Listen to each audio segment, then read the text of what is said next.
Hoops Heaven proudly brings to you Basketball Hustle, featuring your hosts, the writer, Chris Pike, and the scoring machine, Shawn Redhage. Now it's time for another episode of Hoops Heaven's Basketball Hustle.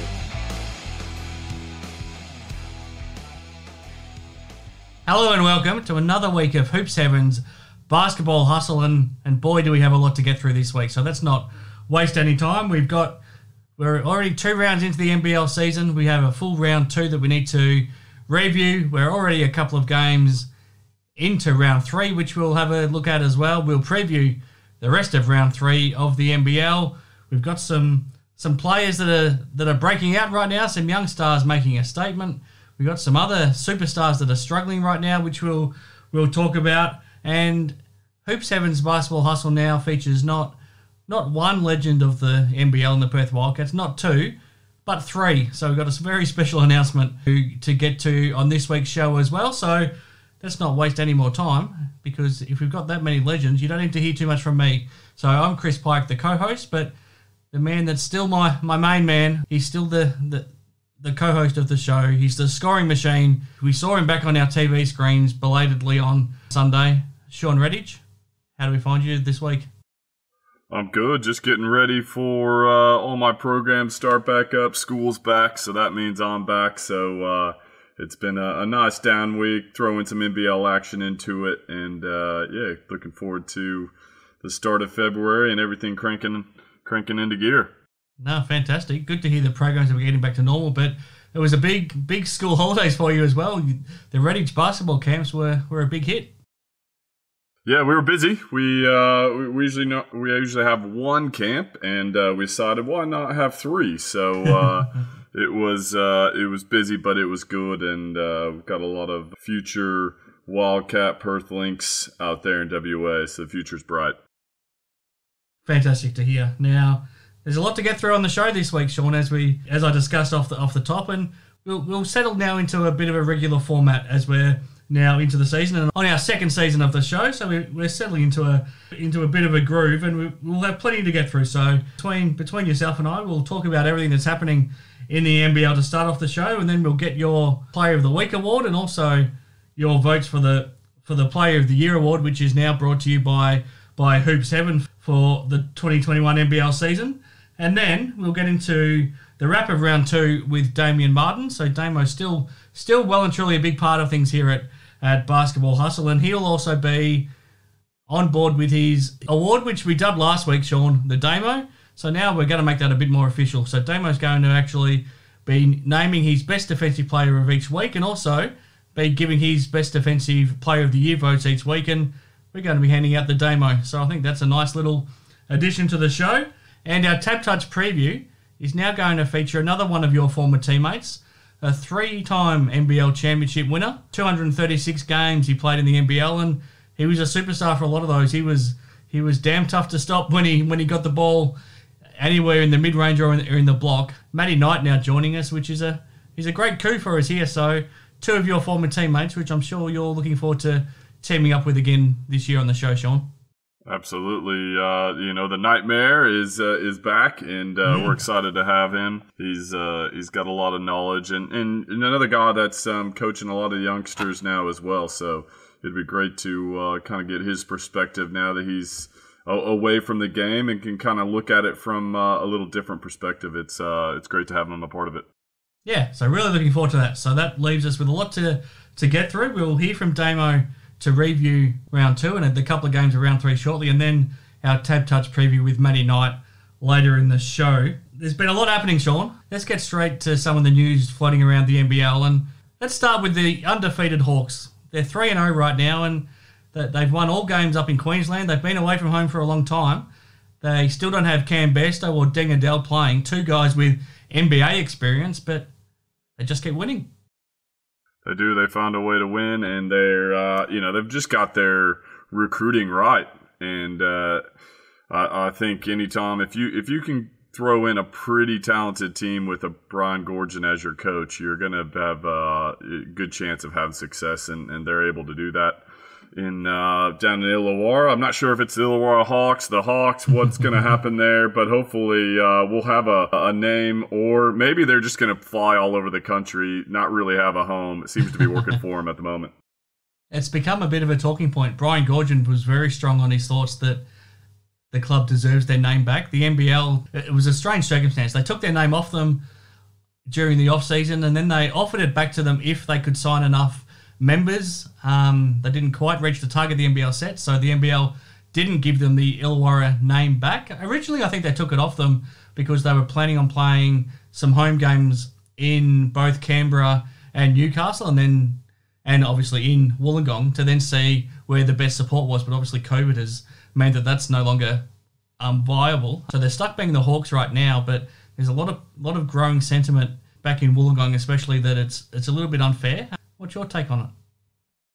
Yeah, I don't quite understand the whole thing. I think there was a bit of an incentive, the city and the region behind the club. And look, I don't know what happened there over the years. I mean, when I first came into the league, they had the toughest crowd, maybe except for Townsville. I thought Townsville in Illawarra or Wollongong back then had the toughest crowd in the league. So you just kind of felt like back then it seemed like the smaller markets were where NBL was positioned at that time and was probably striving and doing really well. But over the years, those markets kind of dried up. I don't know if it's other sports kind of moved in there, but I'd love to see them get back on board. And, it hasn't been a success thing either. There's been years where Illawarra, Wollongong have been really good, and they still haven't got that support. They had LaMelo Ball, who's now balling in the NBA, and yet they still were getting low numbers to the game. So I'd like to see he was drawing great numbers everywhere he played around the country, but their home crowds didn't really go up, did they? No, and I don't quite understand it. I mean, and you had guys like Glenn Saville, Matt Campbell, just awesome ambassadors for the game that are from there and living there and in the community. So I just would have thought that they would have got behind it, but somewhere along the way they lost their way and just haven't been able to reconnect. So maybe it's a way for the NBL to kind of just reset, say, hey, if you guys want to really have an NBL team, you got to get out here and support them if they're going to stay here in this region. And I actually kind of like the Wollongong name better than Illawarra. I think so too. I agree. That's my personal opinion. Just probably just what I knew when I first came into the league, and tremendous amount of respect for the guys that played in that club and the history they have. So I don't know if there's a right or wrong answer there, but I do think I just hope when they do finally get a home game, that they get out there and support them. Yeah, absolutely. And this is the team to get behind if you're living in the area. Now, on the opposite side of things, Shawn, we expected big things of the Cairns Taipans this season on the back of what they did last year and bringing back pretty much the same team outside of DJ Newble. Right now, as we record this, it's ahead of them playing Thursday night at home to the Hawks. They've lost their last 3 games. Gee, they're in big trouble if they lose a fourth. Yeah, especially playing all of them at home. It's going to be a tough one to recover. We know that traditionally Cairns is a tough place to play. So for them to get Machado back, to get Cam Oliver, you just would have thrown them in the top 4, no-brainer. But they haven't found that intensity on the defensive end yet. To me, they're kind of, and then offensively, they're going okay. But I just feel like they don't have that third kind of go-to guy they had in DJ Newble that really took that pressure off, and also was probably their best defender. So it kind of could free up Machado, give him a little bit more energy on the offensive end. And I think they are missing that little connection. I think DJ Newble is very underrated, and there'd be a few clubs. I'm not sure where he's playing at the moment, but I'm sure there might be a few clubs that might be ringing his agent, seeing if he's available, considering some of the starts, some of the imports have had this year so far. It's a perfect segue, Shawn. I wonder if one of them might be the New Zealand Breakers. What do you make of the way Lamar Patterson has started this season? We saw him on Wednesday night in Adelaide, put up an absolute stinker. He went scoreless, missed all 6 of his shots, and he played less than 15 minutes of the game. What do you make of it? He was for the last 2 years, he's been one of the best players in the league. Well, normally I might just say he looks out of shape, but he kind of always looks out of shape. Yeah, I don't think he looks any different. And he was the best player, or top 5 player in the league the last 2 years. So I can't put it down to that. I mean, I guess you maybe the fact that he's in a new club and still finding his way. If you remember when he first got to Brisbane, I think it might have been in Adelaide he had his first game. He didn't set the world on fire then either. I think people were questioning him. So maybe he just takes a few games. New Zealand Breakers need to learn how to play with him. He seems to work better if he's got the ball in his hands. Watching them the last couple games, the Webster, Corey didn't play the first game, but Ty really likes to be the one kind of creating. And, they're going to need to get him going, though, because he just doesn't look like he's the same player as last year. But I'm not willing to write off a guy who's been a top 5 player the last 2 years just yet. Yep, no, I think it's a bit early as well. Also in Adelaide, how excited are you by seeing what Josh Giddey and Isaac Humphries have been able to do together? Some of their pick and roll action, especially in that win on Wednesday night, was absolutely unstoppable. If they can keep that going for the whole season, who knows how far they could take this 36ers team.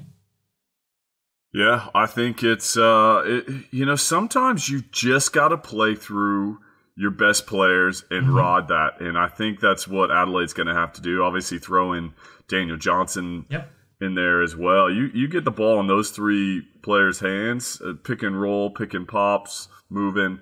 They're going to be tough and put some shooters around them. It'll be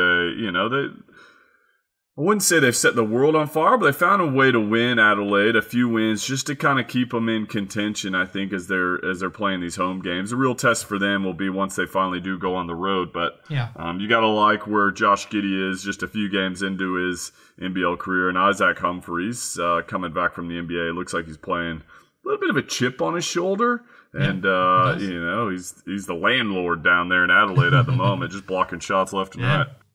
Yeah, we'll get to your Player of the Week award soon, and I have a feeling he might feature prominently in that. Now, the Perth Wildcats, you were there for their first game on Sunday. You saw it close up. First of all, what did you make of the way they started the season? And did you see anything maybe that was a little bit more impressive than you thought you might have coming into the season, being up there, up close to see it? Yeah, well, I thought it was a good win for the Wildcats. Didn't think they played outstanding. They did look nervous, or just kind of those first game jitters at times. There was one stage in that third quarter where I reckon the ball rolled out of the rim about 4 or 5 straight times down the court, mainly for Mitch Norton. So just some of those little chippies that you normally make weren't going in, but they, their defensive intensity really impressed me. Just the length that Luke Travis and John Mooney has on the defensive end. Those guys are elite rebounders, and I would say Travis in there is as an elite defender as well. The amount of deflections. I mean, for them to create 20 turnovers against Southeast Melbourne Phoenix, to me that was the difference in the game. And then just the Wildcats rebounding. John Mooney, I think he had 12 rebounds just in the first half alone. So he's he's going to be a double machine. Didn't look outstanding on the offensive end. His shot not as nice as Nick Kay. Got a little bit of a hitch in there, but if you're Trevor Gleeson, you like the effort that he's shown, and I still think their best lineup looked like to me was when they put their shooters out there. So when they put Bryce at the 1, Stondal, Blanchfield, Jesse Wagstaff, and Mooney. I agree. To me, I think that's going to be their closing lineup. Trevor really didn't go to that lineup till late in the fourth. But I think, because I think it was a close game. But if they fall behind, I think that's going to be the lineup he goes to because, when you put that many shooters out there on the court. Otherwise, there was times where they could really load up on Bryce Cotton.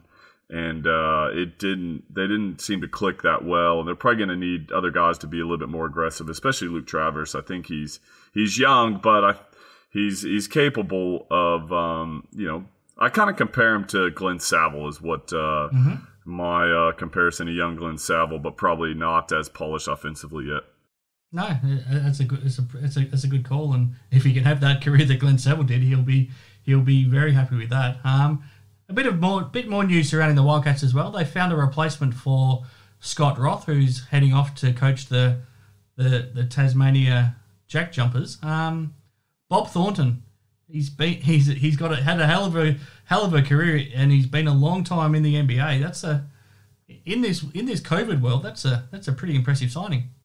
Yeah, it's a big coup, and for the Wildcats, and it's an interesting one. They're able to get someone with that much experience in the NBA to be able to come out here, and I think it helps that Trevor Gleason's got a relationship. Sounds like he gave Trevor one of his first jobs back when he started as well. So I mean, he knows him well. I think that always gonna hold you in good stead when you're coming in kind of mid-season as well. So I know Scott Roth is excited about getting over to Tasmania and starting that, and he'll be watching a lot of these players, especially some of those with Tasmanian ties, very closely over the coming year.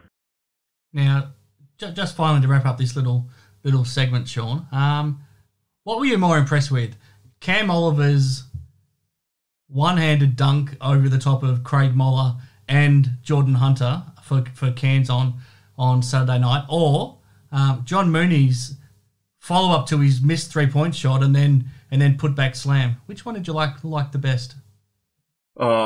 Look, because I've never been able to dunk over anyone, especially over two people, and especially over two really good defenders. I'm going to say Cam Oliver's dunk. I mean, you'd be tough to find a better dunk in NBL history. I don't know. Yeah. I haven't seen all the highlights, but I mean, to be the number one play in the entire world on SportsCenter was pretty impressive. And I'd actually be surprised there wasn't some NBA team taking a little bit more notice of Cam Oliver now after that one. So we'll have to check his social media following if any NBA teams are following him a little bit closer.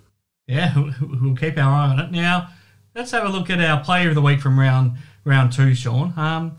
Probably not quite as many candidates as we had from the first round, but still some pretty impressive performances. So the players I would nominate at this stage, Nathan Sobey for his 24 points for the Bullets in their game back in round two.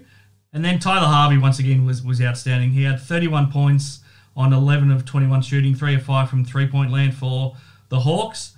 Now, Isaac Humphrey's double was pretty good for Adelaide. First game, he had 20 points, 8 rebounds, 5 blocks, 3 assists.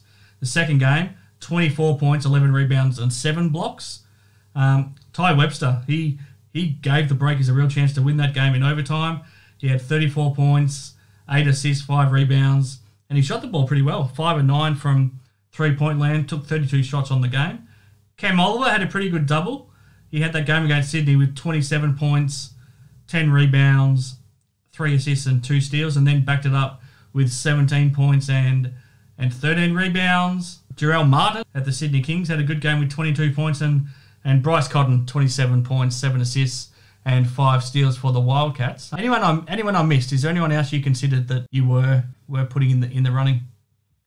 Oh, look, no, I think you covered them all. To me, I think you got to go with Isaac Humphreys, 24, 11, 7 blocks. I mean, that was, he's been a revelation for the 36ers, kind of giving them that center presence they've been looking for years. They had Matt Hodgson, but he never really, kind of always been throwing DJ into the 5 and getting away with it at times, but you need someone in there that can really match up when you've got some outstanding bigs that we have in the league. So I think Isaac Humphrey's done a great job to start the year, and obviously leading the league in blocks, and is probably going to destroy everyone in that category this year.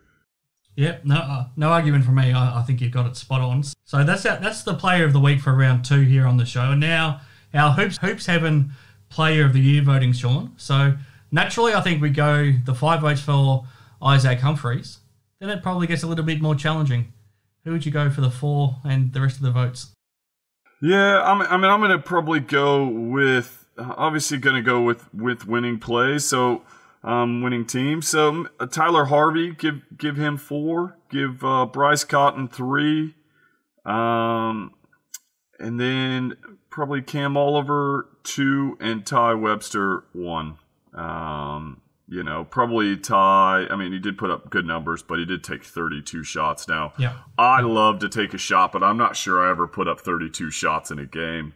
Mikey, so that might even be more impressive. No doubt you did. I'll go back through the numbers. I have no doubt you did. Maybe in a 48-minute game, but I don't know. That's a lot of shots. No, that's fair enough. So that'll leave Tyler Harvey on top of our leaderboard right now. You gave him 3 votes in round 1, so he goes up to 7 votes, and then we've got Justin Simon just behind, Isaac Humphries just behind. Yeah, pretty impressive leaderboard. You'd expect Bryce Cotton to continue to make his charge. So we'll continue to follow that as the season unfolds, and Hoops Heaven will be bringing that to you, and we'll have a special award to announce to go along with that. So thanks to Hoops Heaven for their ongoing support here on the show, Shawn. That wraps up this first segment. When we come back, we'll a bit more of a round 2 wrap with Damian Martin, and also get his thoughts on the Damo Award.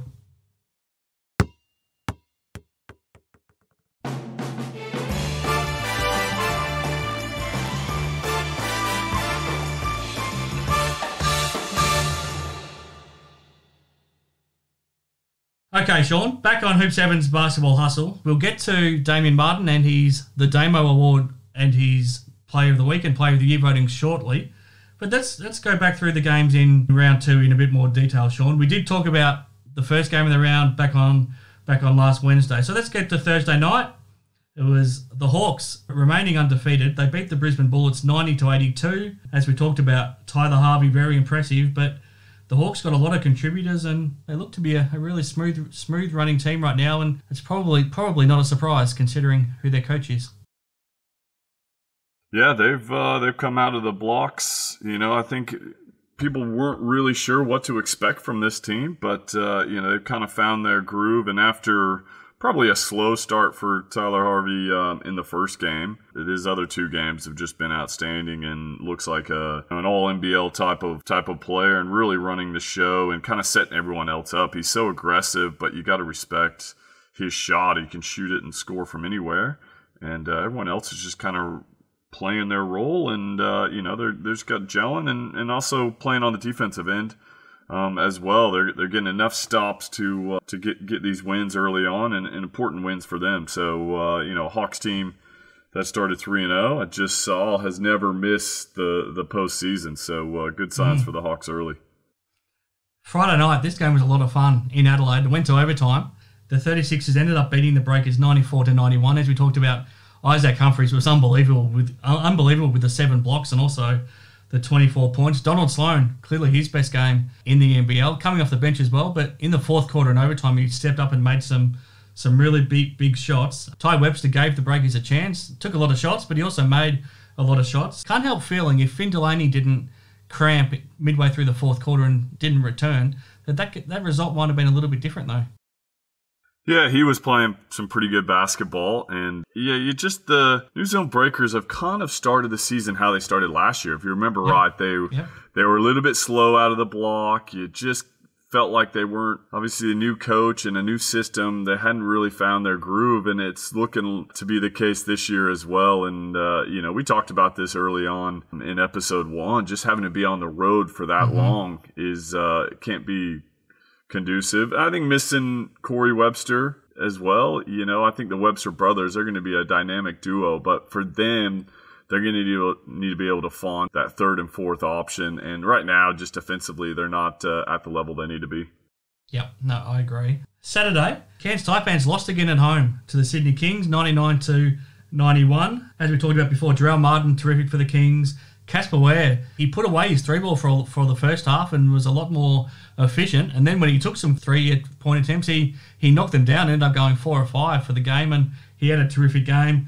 Brad Newley was on fire early. DJ Vasiljevic was terrific again. Aside from Cam Oliver, not a lot to like from the Taipans. This was a good win for the Kings. Yeah, if I'm a Taipans, the worrying sign for me is the defensive end. they're just not competing at the level we saw last year, and they're going to need that to be able to overcome now that they're going to have quite a few road games as well with so many home games they've had to start the year. So it's concerning effort there. Sydney Kings, I think Martin now feeling more comfortable, and they're going to be able to utilize him and his skill set. He's going to be a tough cover, and I think you're right there with Casper Ware. He's got to be more aggressive to the rim. Yep. And then set up that 3-point shot later. But, I think sometimes you can kind of fall in love with that 3-pointer. But if it's not going down, and, I think he kind of needs to be a facilitator, start the game as well. So get Vasiljevic, get Newley, get Martin going, and then you be the closer. Yep, totally agree. Sunday at RAC Arena, the Perth Wildcats raised their championship banner and then celebrated with a win over the Southeast Melbourne Phoenix 88-76. We touched on Bryce Cotton earlier, but good contributions. John Mooney was impressive. I like Todd Blanchfield's game. He looks like he fits into the system nicely. Mitch Norton had a nice game, and Tom Jervis, out of retirement, played some important minutes. They started a little bit slow, but yeah, the second half was pretty dominant. If I'm Southeast Melbourne Phoenix, this wasn't a 12-point game. This was, a couple points in it with 3 minutes to go, but Wildcats turned it up defensively. I think they just need to take care of the basketball, and we saw 20 turnovers, way too many.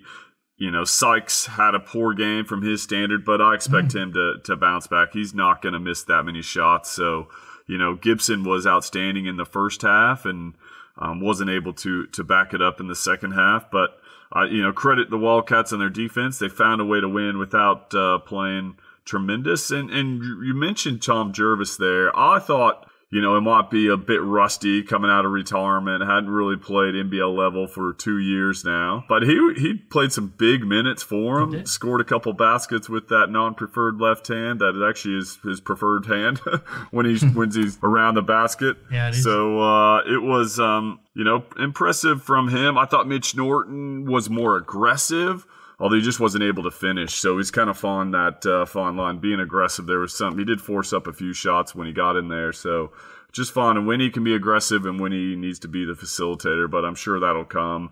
If I'm Trevor Gleason, I'm happy that he's being more aggressive because they're going to need a second scorer out there in that guard spot. Monday night, back in Cairns, and Melbourne United ended up being a tight game. They won 87-85 over the Taipans, but really Melbourne was in control of this one most of the way until Scott Machado caught fire late in the game and gave the Taipans a bit of a chance. But hot shooting from Melbourne early. I think they went 7 of 8 from beyond the arc in the first quarter, 10 of 18 in the first half to set it up, and they looked pretty good. But again, another loss for the Taipans on their home court. Yeah, I mean they're playing some tough teams as well. So let's the Hawks and the Kings United. They haven't had an easy game yet, but they're Golding was on fire in that first half. Landale, you see how important he's going to be. And, just looking at the Melbourne United stats, no one stands out. No one's getting 30 points, but that's just the type of team they put together. They don't need anyone, but when they're knocking down 10 of 18 of threes in the first half, they're almost going to be unbeatable. So they're getting wins as they're finding their groove. So it's going to be, these are important wins as they go back home for quite a bit of time. And we're going to get to see them play against the champs later this round as well. Absolutely. Or next round. Yeah, we will. Tuesday, round 2 got underway on the Australia Day public holiday, and the Brisbane Bullets opened their account. They beat the Sydney Kings 90-87. Vic Law, tremendous game. Nathan Sobey, pretty good as well. Jarrell Martin was good again for the Kings. Good win for the Bullets. They needed it. They couldn't have afforded to drop to 0-3 with all games at home so far. No, it is. And when we talked about Vic Law, may not be that elite import, but he played like it in this game. So encouraging signs for them. If they can get Vic Law and Sobey playing at a really high level, I think they'll be a tough team to beat. They can beat anyone on any given night, but they're not clicking on all cylinders right now. And Sydney Kings would have loved to got that one. Jarrell Martin had an outstanding game, 26 and 11, but just came up a little bit short. The thing I love about so far is all these games have been really close. Yep. I mean, you're talking the biggest margin that round, 12 points for the Wildcats, and that was a 1 or 2 point game with 3 minutes to go. Yep. So I love how competitive the league is, and any given night it's going to be a tough game to get a win. And then Wednesday night as well, the Adelaide 36ers, for the first time this season, got consecutive wins. They beat the Breakers 88-78, 10-point margin, but again, this was a game that was still pretty close with a couple of minutes to go. Isaac Humphrey's terrific again. Josh Giddey, almost a triple-double as the youngest player in the league, 13 points, 10 rebounds, or 10 assists and 8 rebounds, I think it was. Plenty of other contributors there. Corey Webster was back for the Breakers. What do you make of this one? It just felt like the New Zealand Breakers just don't look cohesive yet. On the offensive end, on the defensive end, they're not quite sure their identity. I mean, I remember usually every season you start out saying this is the identity we want to have as a team. They don't look like they have an identity yet. They don't know if they're a defensive team, if they're an offensive juggernaut running team. And so it's going to be, and then they've got to come over West for a couple games as well. So it's a tough start to the season for them. But Adelaide, impressed with Giddey. I mean, it just, his savvy, his basketball knowledge, how well he can pass the ball, and to have a guy that tall and be that good a passer, such an advantage. I'd love to play with him. Yeah, absolutely, and to be doing this when he's so young, it's remarkable. I think he's quickly rising up those NBA draft depth charts. I wouldn't be surprised if he ends up well and truly a first rounder later this year as a result. Okay, Shawn, that's all the games that we've had to talk about so far. I'll come back with Damian Martin to get his thoughts on the Damo Award, and then I'll be back with you and we'll get into the TABtouch Preview.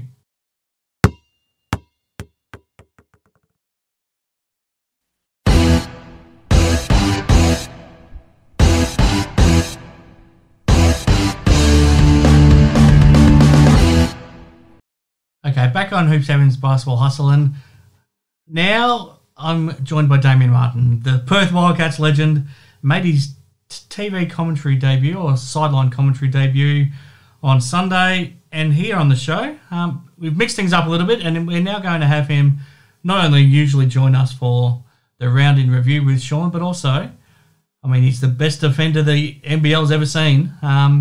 The Defensive Player of the Year award from the NBL is now named in his honour. So we're going to have our own award here. We're going to call it the Damo. So every week, Damian Martin will be joining us to give his votes for the Damo, the Defensive Player of the Year award, but also to name he's the Damo winner of the week. So the Defensive Player of the Week winner. So my pleasure to now be joined by Damian Martin here on Hoops Heaven's Basketball Hustle. Okay, Damo, thanks very much for joining us here again on Hoops Heaven's Basketball Hustle. Now, it's still the same Damo, a different role than we envisioned when we first got you on board this year, but great to have you part of the show still. Now, I need to ask you, Sunday was a big day in a lot of ways. Now, what was the feeling? It was a little bit awkward when you walked out onto the court and gave you a little wave and tried to get the controls working to raise the championship banner, but it must have been a big moment for you still. What was it like? Yeah, it was incredible. The reception and the standing ovation is a moment I'll never forget. And then obviously getting to press the button that unveiled the banner. I don't want to be that guy, but spoiler alert, the button didn't actually control anything. But it did look good. It was all for effect. So, no, look, the standing ovation to finally get back in front of the Red Army just one last time. Obviously, the last time I played there was COVID restrictions, a pretty empty stadium, and we lost to Sydney in Game 2 of the finals. So a little bit different going back with 7,000 people there, and like I said, I wasn't expecting the ovation I got, and yeah, it's something that'll stick with me forever. And seeing that banner roll down, was a magical moment. And then it was kind of switching from that role as a former player into one as a commentator.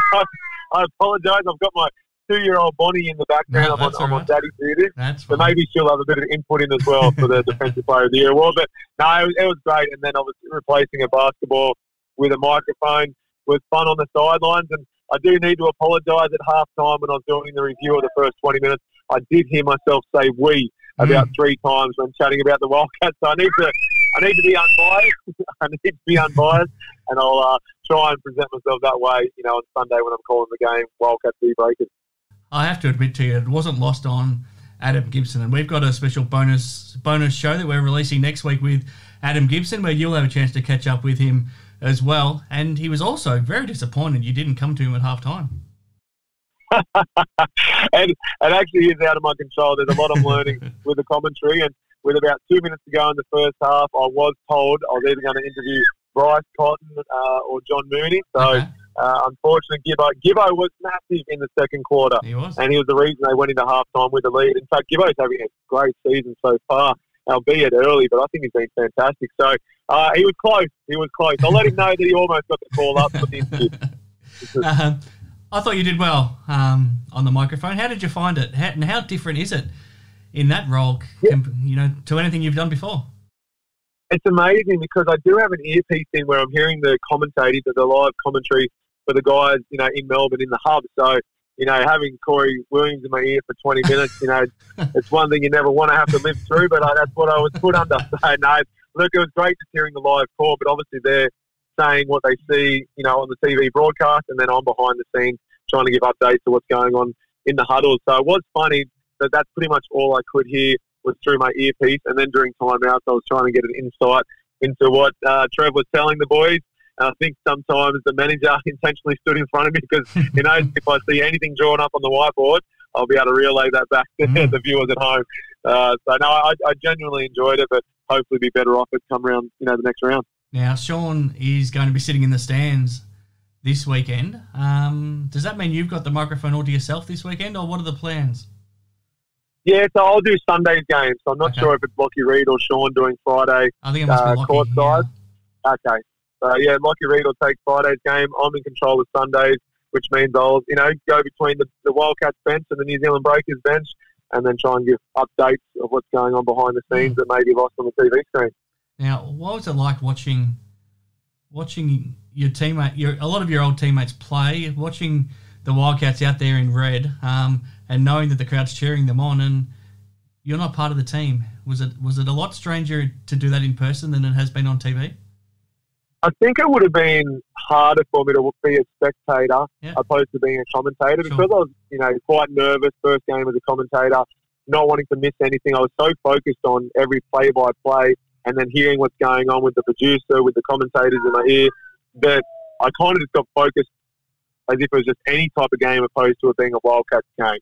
So once I'll just be sitting in the stands on Friday purely as a spectator, and I think that's when it's going to hit home that I've got literally nothing to do with that game, either as a Wildcat or as a commentator. So I will probably notice it more on Friday's game, to be honest. Yeah, well, we'll find out what you thought about that when we come back next week. Now, we're going to be doing an award called the Damo now. So each week on the show we'll have a Defensive Player of the Week we'll announce, and also you'll be giving votes for the Defensive Player of the Year award.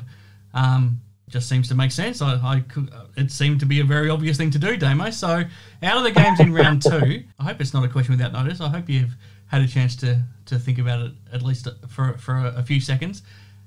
Who stood out to you from the games in round 2? Have you got a set of votes for me from the defensive players that stood out? I do. So I'm going to combine rounds 1 and 2 just because the Breakers and Wildcats obviously missed a round. Yeah, good idea. So I think that it's the first time I'm giving out points.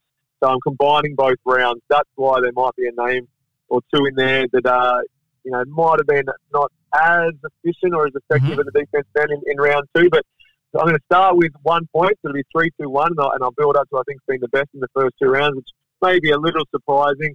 Someone a bit predicted it in pre-season, but 1 point I'm going to throw out there to Bryce Cotton. Wow. Now, bear with me on this train of thought. I mean, first and foremost, he had 5 steals. Yep. There's no taking away that he's the reigning steals champ from last season. First game, he's already got 5, but a lot of those steals were in clutch moments in the third quarter when the game was kind of on the line. Brisbane obviously went into halftime with the lead. Wildcats came out on the back of Bryce being special at both ends, but in particular some steals. Now, the other thing that stood out watching the game courtside is how fit both Bryce and Sykes, Keeper Sykes, are. Now, Keeper was picking him up full court, denying him the ball in the full court, then trying to deny him in the half court, and if there was any type of back screen, they switched it and they played ball side hence Bryce getting a few back cuts for some easy ones. But Kiefer Sykes and Bryce Cotton did not stop moving the whole time they were out there. And it's a weird way to think of it, but I'm going to put Bryce's offensive engine as a reason why he was one of the better defenders, because Kiefer Sykes was held to 10 points, and he got 3 fouls. He's picking up his 3rd foul going into the half time, so they couldn't even start him in the second half.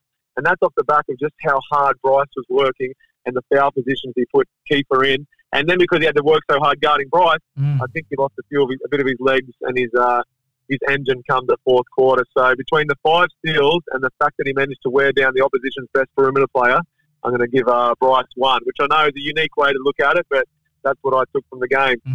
2 points, I'm going to throw to Cam Oliver. He has been a beast under the ring, just blocking shots left, right and centre. And if he's not blocking them, he certainly makes shooters adjust to it. And then obviously the rebounding on the back of that as well. Just a special athlete, all NBL first team last year, and he's picked up where he left off from last season, and in particular defensive end in round 1. I thought he was brilliant. He was. And then 3 points. I don't know if many people predicted him for Defensive Player of the Year award in the preseason selection, but I'm going to throw it to Isaac Humphrey. Wow. Now, I feel like he's come into the season in shape. He's moving well. He's got a great combination with Daniel Johnson. But at the defensive end, I mean, he had 11 rebounds and 7 blocks. I think they may have taken a couple of blocks away from him when they reviewed it, but initially they gave him a couple extra. I think initially they had him on 5, and then they upped it to 7. No, they went that way. Okay, well, there you go. And before that, he had 4 blocks. He has been brilliant at both ends of the floor, and I think that shot blocking ability has taken a few of the opposition guards and bigs by surprise. So whether he can maintain those types of numbers, I mean, they're incredible numbers, and just between putting the ball through the hoop, rebounding, and now putting off shots at the other end, I think he's been really good in the first couple of rounds. And he just looks fit. He seems to be moving really well out there, and has been a great pickup for the 36ers. Yeah, I can't agree more with you. And I don't think any of us expected Isaac to be this kind of a defensive weapon, but how good is it to see a big guy that actually backs himself to block shots, goes and blocks shots, and plays physically? We just don't see that in basketball anymore. It's fantastic to see. Yeah, exactly right. And more of that old school. He's a soft show. He's not getting out there on the guards, but then he can backpedal so that his big that rolls isn't getting behind him for alley-oops. So no, he's doing really well in the first couple of rounds.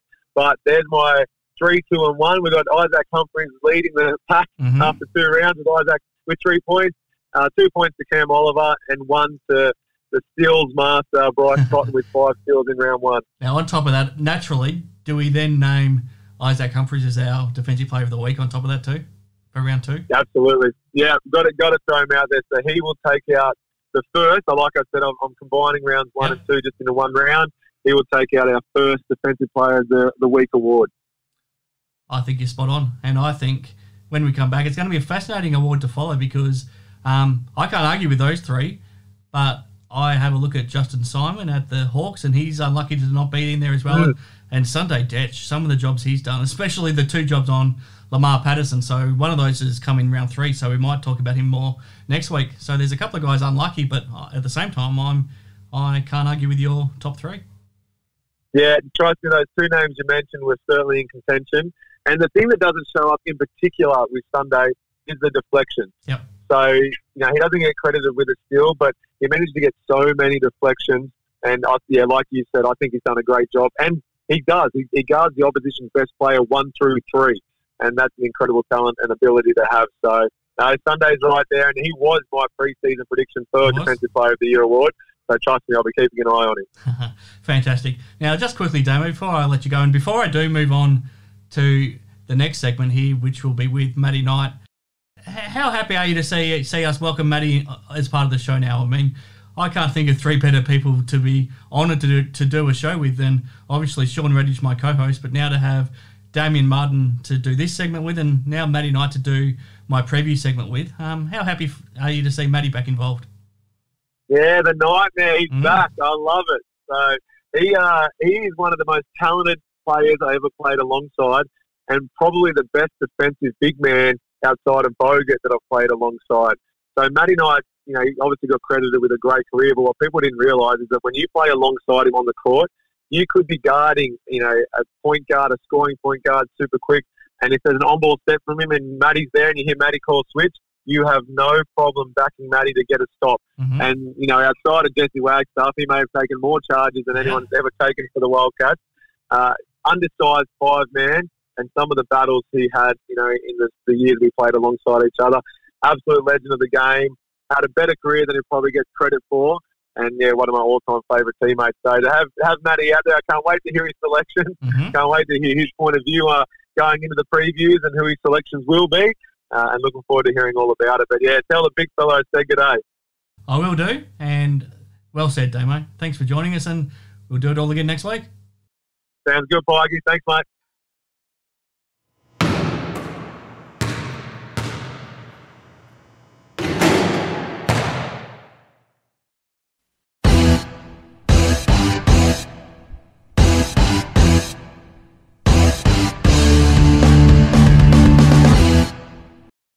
Okay, time for our TABtouch Preview segment here on Hoop 7's Basketball Hustlin'.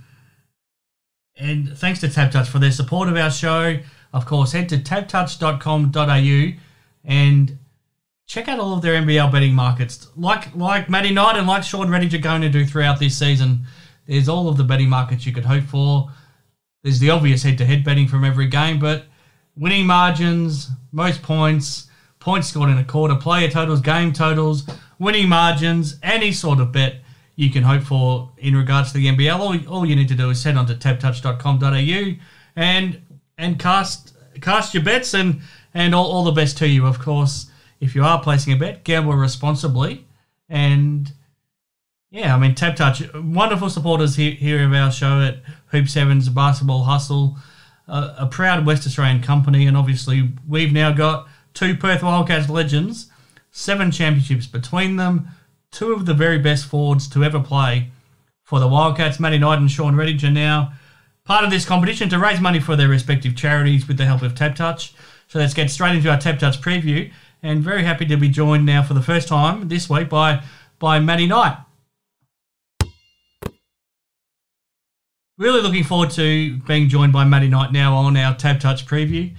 Matty, I've known you for a long time. We went through a lot together back in those Wildcats days, and I had a lot of fun spending time with you and getting to know you, and it's great now to be able to reconnect on a platform like this. Thanks for joining us first of all, and maybe to start with, what have you been up to lately? What is the Matty Knight of 2021 doing with his life? Oh, since we last chatted, mate, it's been a while, but no, I've been working as a youth worker with Save the Children in Armidale. I've just welcomed our 4th child, Leo, 4 months ago. Oh, congratulations! I didn't know that. You.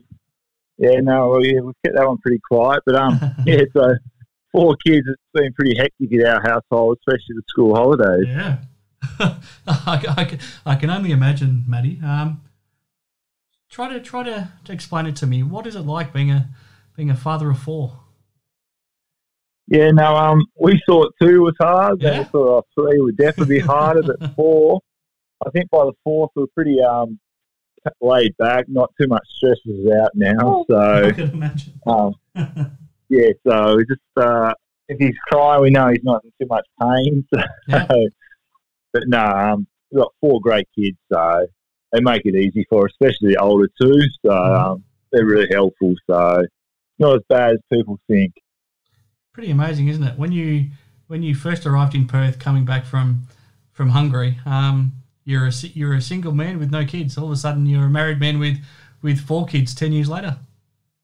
Yeah, no, who would have picked 4 kids? But 10 years ago. Wow, that's a long time ago. I still remember our chat when I was in Shop Road in Hungary, and we gave the first interview. So, wow, 10 years has gone very fast. I remember that well. You sounded like a man that just couldn't wait to get out of that place, and we were just about to announce your signing with the Wildcats, and I think you were the happiest man in the world, just about.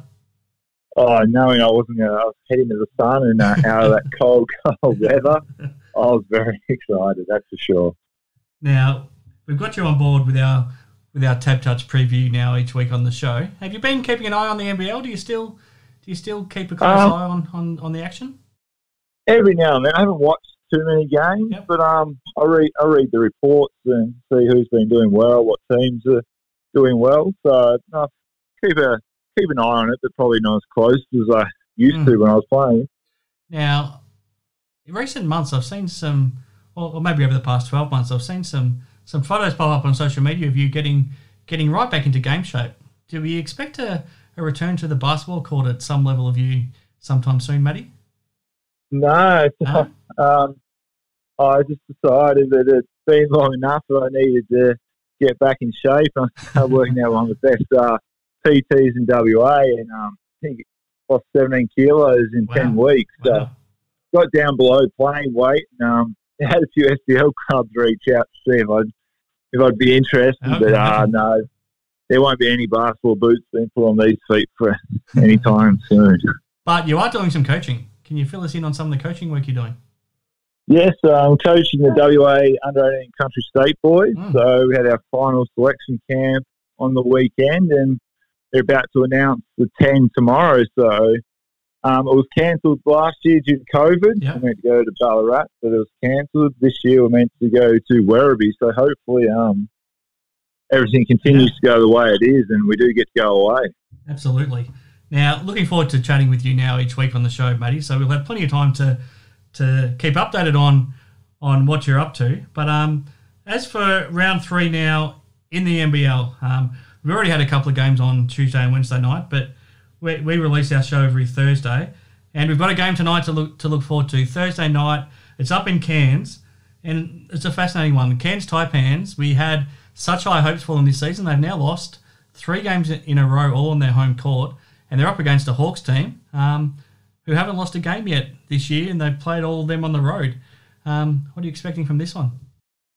Yeah, no, I think for Cairns last year, no one expected them to come out and do so well, so they kind of flew under the radar. But when you obviously make it to the semi-final, 1 game from the grand final, teams are going to start taking you a lot more serious. And I think they've found that out this year, that they're the hunted this year. So teams are probably putting a lot more work into them. With Machado and Cam Oliver back, teams know what to expect from them now. So, yeah, there's probably more pressure on them this year, and maybe showing early, but I'm sure they'll be fine. And on the other hand, you got the Hawks, who struggled last year, but now come out 3-0. And I think a large part is due to Brian Gorgon. You don't get the record he has without a coaching ability, and it looks like they've recruited really well. They're 3 imports, and it's good to see AJ Ogilvy actually having a good season. Absolutely. It looks like Gorge has put a lot of confidence in him, and it's rewarding him. Absolutely. He's the captain now, and he looks like he's enjoying that. So on TABtouch, we've got the Taipans 171, the Hawks 215. Who are you going with? I think I'm going to go the Hawks. I think being on the road for that long, it's brought them together as a team, and they're playing with a lot of confidence. And yeah, you're losing 3 in a row, you want to get one, but I just think Wollongong, or the Hawks, will just have too much for them. No, I think we should. I think we still can and should call them Wollongong. We talked about it earlier on the show with Shawn, and the Wollongong name just seems to fit them. So I agree. The league might have officially taken it off them, but I think we can still give it to them. Then on Friday night, home game for the Perth Wildcats again against the Southeast Melbourne Phoenix. They played each other on Sunday already. So we've got the Wildcats 135, the Phoenix 320. What do you think? Yeah, I think Perth will be too strong again. I'm not sure what to make of Southeast team yet. They had some up and down games last year, but I think Perth with Bryce at home, this is too strong. Yeah, well, I think based on what we saw, especially in the second half on Sunday, it's hard to go past the home team. Then we've got a doubleheader on Saturday. First game in Brisbane. It's the Brisbane Bullets and the Cairns Taipans. The Bullets got coming off their first win of the season on Tuesday, and the Taipans now got a short turnaround because, as we talked about, they play at home on Thursday and then head down to Brisbane for Saturday. Yeah, no, Brisbane will be a lot of confidence. It's always good to get that first win, and the boys will be getting their confidence up. But for Cairns, yeah, it's a big game tonight, and if they drop that, then they're desperate to come on Saturday, because losing 4 straight, it's not a good way to start the season, and especially uncertainty around the league, how many games will be played at home and away. You need to get as many wins as possible. So I'm tipping Brisbane at home. Yeah, it's fair enough. And if that goes to your tips, Matty, the Taipans will be 1-5, and that's a huge hole to have to try to crawl out of. Oh, exactly. Especially with how even the league is this year. It's been a 1-5 hole this early. It means a lot of pressure come end of the year. You've got to win a lot of games, and they've had a lot of home games already. So a lot of those you assume will be on the road. So there's a lot of pressure building up in Cairns. So tonight it's very important. If they drop that, then Saturday becomes even more crucial. Yeah, absolutely. Then also on Saturday, we've got the Adelaide 36ers playing their 5th home game already of the season. They're against the Sydney Kings. So we've got the 36ers, thanks to TABtouch, $2. The Kings actually favourites. I'm a little bit surprised by that. They're 182. Yeah, no, you think Adelaide would be favourites heading into that. They're playing some really good basketball. It appears that Daniel Johnson doesn't age at all. He's still putting up big numbers, DJ. It's great to see. But I think they've breathed a new set of life in Adelaide, obviously with Connor coming in. Pretty much a whole new squad. So they're playing really good, exciting basketball, and it's another important game for Sydney. Obviously, they would have been disappointed dropping the game to Brisbane, but it's a big game, like I said earlier, that you need to win these games early to get the confidence, but also because of how close the league is. The physicality that Isaac Humphries is playing with right now, I reckon you would love to see that, wouldn't you? He's right up your alley. Oh, definitely. It's good to see those big guys still exist in the league. A lot of them just gone to a pick and pop now, but no, he's definitely improved a lot since he was last in the league, and his time overseas has obviously really helped his game, and it's great to see him coming back here and dominating. Now, on Sunday, we've got another doubleheader. So first up, we've got in Bendigo. So the first game in Victoria of the season, and we've got Melbourne United taking on the Southeast Melbourne Phoenix. Yeah, that's Melbourne United. You look at that team on paper, I don't think there's been a better team being put together than the one they've got this year. A lot of weapons all over the court. The Jock has come out and said that he thinks they can go undefeated. It's a big call to make, but it's great to see the confidence in them. But I think they'll be too strong for Southeast. Obviously playing in Perth on Friday night, then doing the trip back on Saturday and playing Sunday. I just think Melbourne, too much firepower. Yeah, you'd have to think so. Then the last game of the round, back in Perth again, the Perth Wildcats and the New Zealand Breakers. So we've got the Wildcats paying $1.50, the Breakers $2.60. Fascinated to get your thoughts on what you've thought of the Breakers so far. Yeah, no, obviously you look at the team on paper, a lot of the Tall Blacks that they've recruited back to come back. Obviously their import probably hasn't performed to the level they expect, but they've got the talent on paper. Obviously they've dropped 2 games to Adelaide. That'll be a big game for them. You don't want to 0-3, very similar to Cairns. I actually think they've always played well over here at Perth Arena. So I think they'll have a lot of confidence coming over here. They've had 2 games together as a group now, so the team chemistry was starting to build. So I've actually gone for an upset and think that New Zealand will get the win over here. I don't think it's that too crazy of a call. I mean, Lamar Patterson, we know how good he is and we know how bad he was when he played on Wednesday night in Adelaide. I mean, he has every chance to come out and put up 30-plus points. He's that good. And then you got the Webster brothers there as well who can put up anything. So this Breakers team, they're a lot more talented than they've shown so far. Yeah, exactly. Corey will be his second game back, so he's only going to feel better about being on court. Like you said, the Webster brothers, Lamar, there's a lot of firepower on that team, and it's only a matter of time before they all put it together and, get that first win. Yeah, absolutely. So that's the games in round 3, Matty. Really, really enjoyed getting your insights on that. So we'll we'll announce your multi-bet of the week as well with your 3 selections thanks to TABtouch leading up to the weekend's games as well. So check out the TABtouch social media channels for that, and they'll make that announcement. So great to have the support of TABtouch here to make this possible, Matty, and we're looking forward to trying to raise some money for charity as well. This is a lot of fun, Matty. I'm really glad to have you involved in the show. Looking forward to doing this every week with you, and hopefully you can catch up with Shawn as we go along as well. Appreciate you having me on. For someone that has been not involved in the NBL, you know your stuff still, Matty. So I'm really looking forward to picking your brain, and thanks for joining us on the show this week. And let's hope some of your tips come through. I know, let's hope so. Otherwise, it might be a 1 week and done. Thanks, Matty. We'll talk next week. Thanks, Pikey.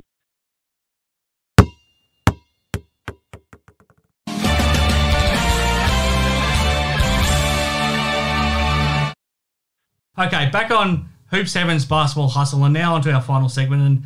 And Shawn, you're back with me now. Thanks to Matty Knight for joining us for his first TABtouch Preview segment of the season. Really looking forward to now getting that underway as a regular thing on the show, and really happy to have Matty Knight involved as well, Shawn. He hasn't been much of a public figure since he retired from the Wildcats, and he didn't retire probably under the way he wanted to, but gee, he was a hell of a player. 3-time championship winner, 236 games, all first NBL player, played for the Boomers, won a world championship in that famous MU's team. What was he like as a teammate? Just reliable. I mean, you just knew when he was out on the court that, he was going to do the little things, outstanding from that mid-range, tough in the block, and one of those guys that we just kind of really encouraged to kind of take over. He was kind of that reluctant superstar, but we, as a Wildcats and as a team, we saw how tough he was in training and just really encouraging him to kind of be that dominant force. And I think for a number of years he was. I mean, there was no better power forward. And he could slot over to the center as well. I think he moved his feet so well. He was a bigger guy, stronger guy, but he was nimble, could move his feet and get in front of even a Jerome Randall and keep him in front. So such an advantage down the stretch when teams are going to go to that on ball, and you've got a Matty Knight who can show, he could switch. Just gives you so many options out there to defend those actions that most teams play down the stretch. Do you think you'll be able to beat him in our TABtouch competition, though? Ooh, I'll back myself in any competition, Pikey. You should know that by now. I do know that. You went close in your first lot of betting last week. The 3 that you chose, 2 of them came off, Shawn, and the one that you missed was the line bet for the Taipans against the Kings, and you only missed by a couple of points. You went very close to racking up several $100s for Lifeline WA already last week. Yeah, it's one of those things where I mean you got to do well to get all of them, but almost the stars almost aligned. So I'm sure hopefully they will at some point during the season. Okay, we looked at the round 3 games in detail with Matty just before, Shawn, but I'll get your one-word tips with the games to go. Thursday night, the Cairns Taipans and the Hawks. Look, I think the Taipans are desperate, so I think I'm going to go with Taipans in that one. Friday night, the Perth Wildcats and the Southeast Melbourne Phoenix. Well, the Phoenix have never beaten the Wildcats, and it's all been by double-digit margins. So, I thought the Wildcats were a little shaky in that game. I expect the Phoenix to be much better, but I think Wildcats at home, knowing that they're going to have to go on the road for a little while, they're going to be motivated to get some wins to start out the season. Doubleheader on Saturday. First up, the Brisbane Bullets hosting the Cairns Taipans. Oh, look, I like the Bullets, just the fact that they're playing their first game for the round, and to go against the Taipans who have to play on Thursday, then travel to Brisbane. And, the Bullets are starting to find a little bit of form in their in Sobey and Law, so I'm going to go with the Bullets in that one. Then the second on Saturday, the Adelaide 36ers at home to the Sydney Kings. Yeah, you know what? I'm going to go with a little bit of an upset here and go with the Kings as well as the 36ers are playing. I think the Kings are not too far off finding some good form, and they've had some tough games on the road, so I think that should hold them in good stead going up against the 36ers on Saturday night. Then in Bendigo on Sunday, a place you actually know quite well, Shawn, Melbourne United up against the Phoenix. Ooh, yeah, that's an interesting one. Obviously, Phoenix coming back from WA. I think we're going to go with United, but what a fantastic stadium they have there in Bendigo for anyone that hasn't seen it or been there. For a regional town, no better stadium in the country. You just went back last year with one of your Redhage basketball groups, didn't you? We did. We went to, they always have a tournament over the Australia Day weekend and put on a fantastic tournament, had a great time, got to catch up with some friends from the past. So, nothing but high reps for Bendigo and what they've been able to do there. In the last game of round 3, the Wildcats hosting the Breakers. Yeah, I think you got to go with the Wildcats. But anytime you got the Webster brothers coming in, they're going to have another game under their belts. They're going to be excited to play in front of the Red Army. But I'm going to go with the Wildcats. I'll actually get to be in the crowd for that one, so it might only be the second or third game I've seen in the crowd at Perth Arena, RAC Arena, sorry.